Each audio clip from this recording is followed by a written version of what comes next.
میرا ایک سوال ہے مسٹر شاہ سے کہ ہم زندگی میں کافی لوگ جیسے میں اور باغ اگر بات کریں اپنی، تو اگر باغ نے مجھے ایک کہا کہ ذیشان آج جو ہے میں جو ہے وہ یہ حدیث آج میں پڑھوں گی، ٹھیک ہے، میں نے انٹرو میں بولنا ہے. اب جیسے ہی کیمرہ مجھ پر آیا میں نے حدیث کوٹ کر دی اور بعد میں کہا او مجھ سے غلطی ہو گئی، تو یہ تو امانت میں خیانت ہے نا.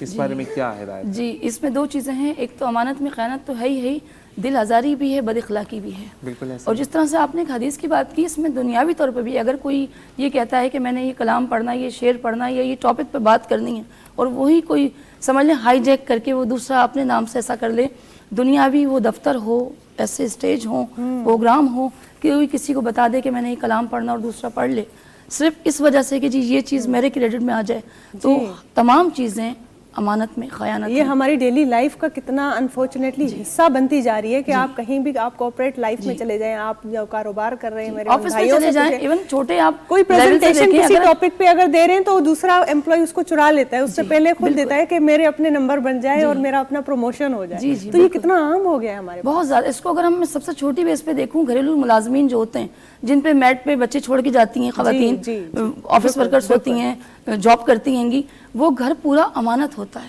اب اگر وہ خاتون سمجھیے کہ میں یہاں سے ایک ماچس بھی لے لوں یا نمک کے 2 چمچے بھی لے لوں تو پورا گھر اس کی امانت ہے. دنیاوی طور پہ تو اس کا کام نکل جائے گا کہ اس نے پیسے لے لیے، گھر کا کوئی سامان لے لیا، مگر اس نے اپنے لیے وہ کمبختی اور بدبختی رکھ لی. جیسے آپ نے کہا کہ جہنم میں گھر ہو جاتا ہے، اللہ کے نبی نے کسی کو دین سے نکالنے کی جو ہے بات نہیں کی سوائے ان کے کہ آپ نے فرمایا کہ اگر کوئی امانت میں خیانت کرتا ہے وہ ہم میں سے نہیں. ہم یہ سمجھتے ہیں بہت بڑا گناہ کریں گے تو دین سے باہر جائیں گے، حالانکہ امانت میں خیانت کرنے سے بھی چلے جائیں گے. گناہ چھوٹا ہو یا بڑا، گناہ ہوتا ہے. بالکل. اور گناہ عورت کرے یا مرد کرے برابر ہوتا ہے. گناہ امیر کرے یا غریب کرے برابر ہوتا ہے. ایسا ہی ہے. بہت اچھی بات. ہم امانت کے طور پہ بات کر رہے ہیں اور ذیشان نے پہلے بھی بہت ایک اچھا سوال کیا تھا. اور اسی طرح ہماری جو بہنیں ہیں، ہماری جو مائیں ہیں، بیٹیاں ہیں، گھر میں ساس بہو دیورانی ہو گئی، جٹھانی ہو گئی، ان میں بھی گھریلو معاملات میں بھی کافی ادھر کی بات ادھر ہو گئی ہے، یا مطلب کسی نے کچھ کہہ دیا تو اس کو غلط طریقے سے اپنی دیورانی کو بتانا، اور پھر اس طریقے سے ایسا ہوتا ہے کہ ساس بہو کے جھگڑے ہو جاتے ہیں، دیورانی اور نند کے جھگڑے ہو جاتے ہیں. اسلام میں ہمارے کیونکہ ہمارے پاس رول ماڈلز جو ہیں حضرت بی بی خدیجہ الکبریٰ رضی اللہ تعالیٰ، حضرت فاطمہ رضی اللہ تعالیٰ عنہ، ان کے علاوہ اور بھی کئی ایسی مثالیں ہیں ان خواتین کی جنہوں نے صبر اور تحمل کے ساتھ گھر کو جنت کی طرح سنبھالا بھی اور رکھا بھی، مثال بھی قائم کی. تو ایسی عورتوں کے لیے، ایسی میری بہنوں کے لیے کیا ہدایت؟ جی بہت خوبصورت سوال اور بہت خوبصورت طرف اشارہ کر دیا آپ نے.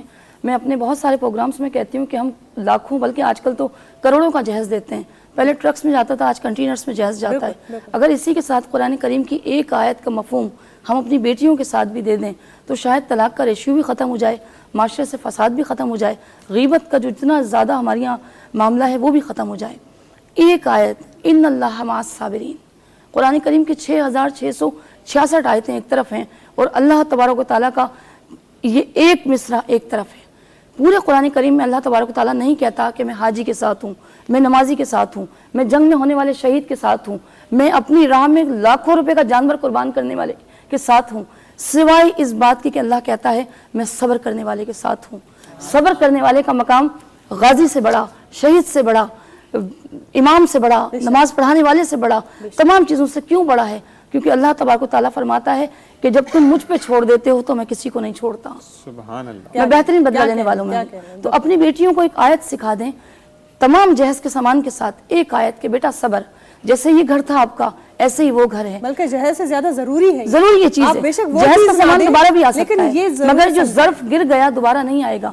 اپنی بیٹی کو 50,000 لاکھ 1.25 لاکھ 2 لاکھ کا میک اپ کرا کے اچھا دکھا کے فوٹو سیشن تو کرا رہے ہو مگر کردار کی خوبصورتی یہ نہیں دے رہے کہ ان اللہ مع الصابرین کا ایک جملہ سکھا دیں.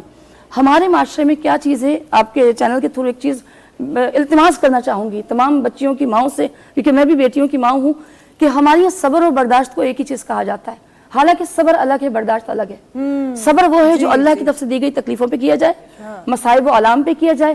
برداشت وہ ہے جو انسانی بساط کے مطابق سامنے والے کی بات پہ کیا جائے. سبحان اللہ. کہتے ہیں نا کہ میں غلط بات برداشت نہیں کرتا، نہیں، صحیح بات کو تسلیم کرنا پڑتا ہے، غلط بات ہی تو برداشت کی جاتی ہے.